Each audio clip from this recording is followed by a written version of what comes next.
Honourable Speaker, sir, my esteemed colleagues, I stand today to respond to the Honourable President's address on behalf of my party, the All India Trinamool Congress. The President's address is the government's assessment of the state of the Union today. And I stand before you to vehemently disagree with that assessment and to ask the most important question that faces us all. What is the kind of republic we want? What is the India that we want today?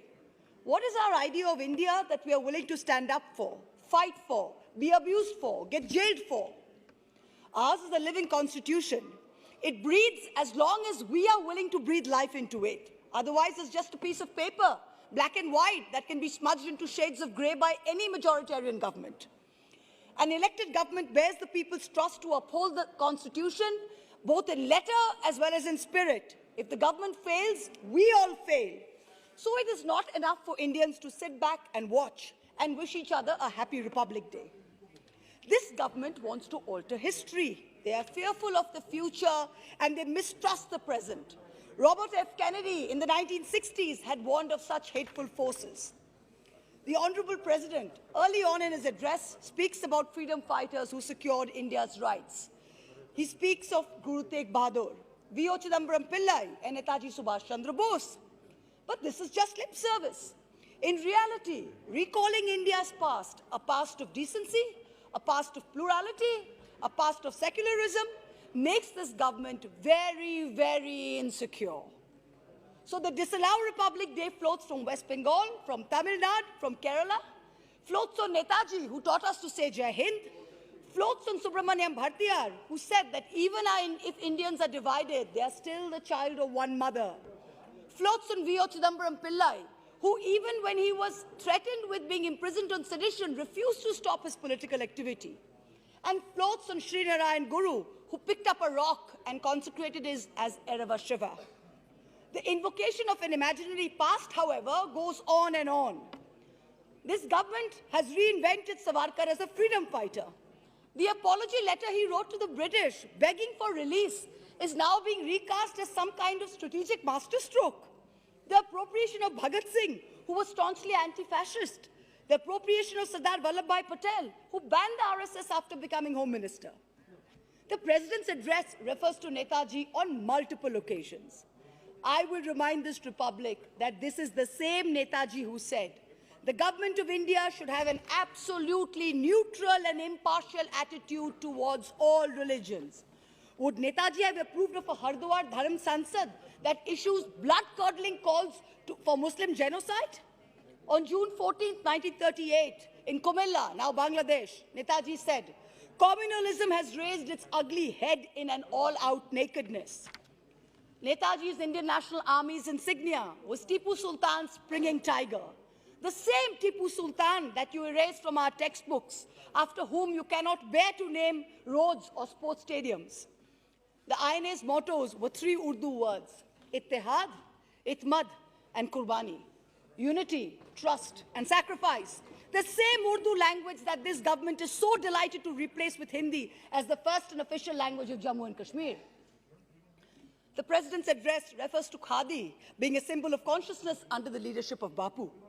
But the unholy Dharam Sansad's issue calls to kill Bapu all over again. You have already succeeded in glorifying Gandhi's assassins. But just for the sake of those children who will grow up watching Beating the Retreat without his favorite hymn, let me remind you of some of the lyrics. Come not in terror as the King of Kings, but kind and good, with healing in thy wings. Tears for all, a heart for every plea. Come, friends of sinners, abide with me. The President's speech lauds these great personalities for fighting for our rights, but in reality, the masters of our republic fear their own irrelevance if in future India and Indians are actually guaranteed the rights and liberties enshrined in our constitution. The Freedom House Report 2021 changes India's status from free to partly free. The World Press Freedom Index, India retains 142nd spot out of 180, remains one of the most dangerous places globally for journalists today. The Human Freedom Index 2020, measuring personal, civic and economic freedoms, puts India at 111th spot out of 160. You fear a future which is future India which is comfortable in its own skin. What do I mean by this? You fear an India which is comfortable with embracing. महुआ जी थोड़ा सा प्रेम से बोलिए, इतना गुस्सा नहीं करिए, अच्छा से बोलिए, क्या करें? हाँ अच्छा से बोलिए, which is comfortable. हाँ आप कह रहे हैं प्रेम से बोलने पर रामधारी सिंह दिनकर का एक कविता हम आपको बोल दे, सहनशीलता क्षमा दया को तब पूछता जग है, बल का दर्प चमकता उसके पीछे जग जगमग है. तो सहनशीलता क्षमा सब देंगे, पर पीछे थोड़ा तो बल का दर्प होना भी चाहिए. नहीं, थोड़ा होना चाहिए, ज्यादा नहीं. डेफिनेटली आपके बात हम मानते हैं, थोड़ा ले आते हैं, पर बल का दर्प पीछे है और जग ये पूछती अभी है. सहनशीलता सबसे पहले. You fear a future India which is comfortable in its own skin, which is comfortable with conflicting realities. So you fear an India where a Jain boy can hide from home and enjoy a kati kebab on a street cart in Ahmedabad. So what do? You forbid non-vegetarian street food in Gujarat municipalities. You fear the future where on the eve of an election, you may not be able to arm twist government agencies to raid opposition leaders. So you need to extend the tenure of the CBI and ED chiefs depending on how they do your bidding. You fear a future in which bureaucrats in a state cannot be bullied by the center. So you amend the IAS cadre rules. This fear of irrelevance in the future makes you behave the way you do. You are not content with just our vote. You want to get inside our heads, inside our homes, to tell us what to eat, what to wear, who to love. But your fear alone cannot keep the future at bay. जिस सुबह की खातिर जुग जुग से हम सब मर मर के जीते हैं, वो सुबह कभी तो आएगी. इन भूखी प्यासी रूहों पर एक दिन तो करम फरमाएगी, वो सुबह कभी तो आएगी. Kennedy tells us that people who want to stop history in its tracks mistrust the present. This government mistrusts the very soul of our republic when it brings in an act to link Aadhaar cards to the right to vote, because you are creating enormous possibilities to disenfranchise genuine voters. You mistrust our Annadatas who repeatedly told you, don't bring in the farm laws. Even when you roll them back, I think it was more your fear of losing 70 seats in Western UP than any remorse you felt for the 700 plus farmers who passed away. You have still not guaranteed MSP in writing, one of the main demands.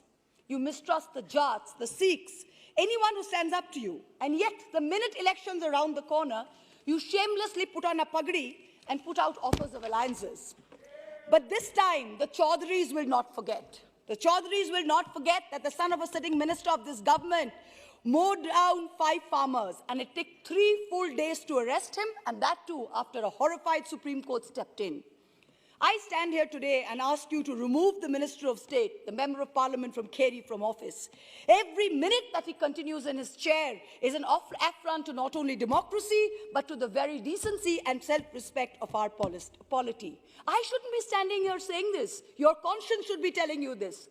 जब नाश पनुष पर आता है, तो पहले विवेक मर जाता है. The way the masters of our republic mistrust the present is most acutely illustrated by the Pegasus mess. And yes, I am going to say it because who are now the Treasury benches brought down an entire government on 2G when 2G was still sub judice. So don't give me this sub judice, sub judice, sub judice. I will bring it up. The way the masters of our republic mistrust the present is most acutely illustrated by the Pegasus mess. The government stands accused of having spent taxpayers' money to buy technology to spy on its own citizens.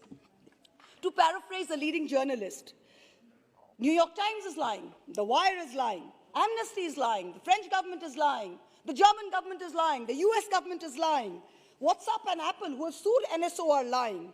Only this government is in splendid isolation with the truth in Pegasus. One minister calls it Supari media, another stands up in this house and lies to us blatantly. How does this government justify introducing a data protection bill which empowers the state to exempt itself from every privacy obligation that the law imposes?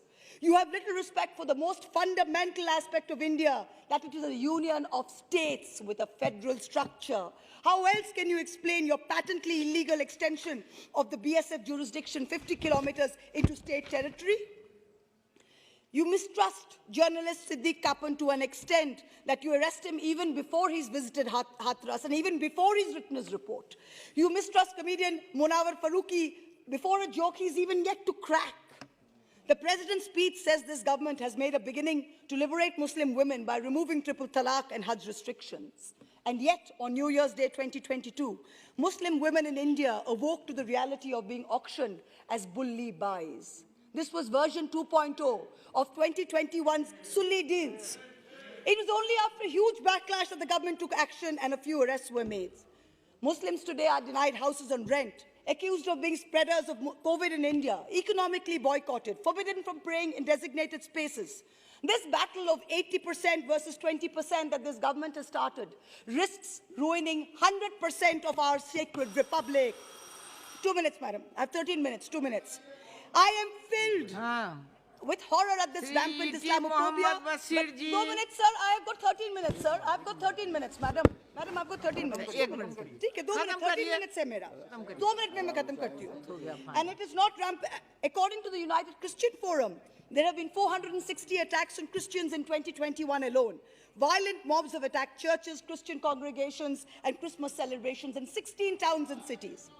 I am filled with horror and shame as I repeat to you what Monirul Sheikh, an old man in my home of Karimpur, Nadia, told me last year. Ma, এটা তোমাদের নীতির লড়াই, কিন্তু আমাদের বাঁচার লড়াই. Ma, for you, this is a battle of ideology. But for us, it is a war for survival. Let me finish the last thing. Last 1 minute. काटिए line. No. नहीं. बशीर जी आप बोलिए बशीर. आप बैठिए. तो लास्ट सेंटेंस बोल के खत्म करें. 13 minutes is not done, sir. 1 minute, madam, please, thank you. 1 minute. But today, we as Indians need to realize one thing. If we are to save this republic, the onus lies on us. To all of you that I say, lawyers, actors, journalists, businessmen, who say this country needs a change, to all of you I say, you cannot choose the time of battle. The bugle has sounded. The citizens of our republic need to fight now. Ye subha hum hi se aayegi. To the judiciary, I use my parliamentary privilege and say, you are all this country has as last recourse and remedy. Do not fail us. Step in proactively. Ye subha hum hi se aayegi. To the opposition, I say. बैठिए. हो गया 1 minute. शुरू करें.